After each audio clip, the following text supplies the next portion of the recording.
সোমবার দুপুরে রাজধানীর উত্তরায় International University of Business Agriculture and Technology ক্যাম্পাসে আয়োজিত তারুণ্যের স্টার্টআপ ও সম্ভাবনার বাংলাদেশ শীর্ষক সেমিনার ও আলোচনা সভায় অংশ নেন প্রধানমন্ত্রীর রাজনৈতিক উপদেষ্টা ও বিএনপির সিনিয়র যুগ্ম মহাসচিব রুহুল কবির রিজভী।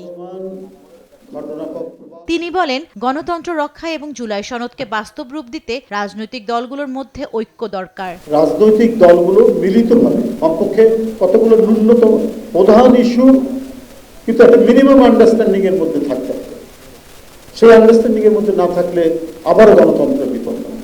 যেগুলো আইনীকরণ করা দরকার পার্লামেন্টে, যেগুলো কি বলে যে সংবিধান সংশোধন করা দরকার, সেগুলো করে আমাদেরকে জুলাই সনদকে প্রতিষ্ঠা করতে হবে।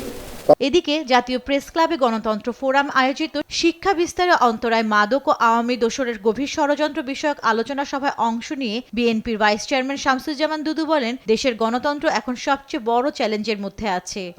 গণতন্ত্র এখন সবচেয়ে বড় চ্যালেঞ্জের মধ্যে আছে। এই দেশটাকে যারা ধ্বংস করতে চায়, পার্শ্ববর্তী দেশও এখানে বসে আছে।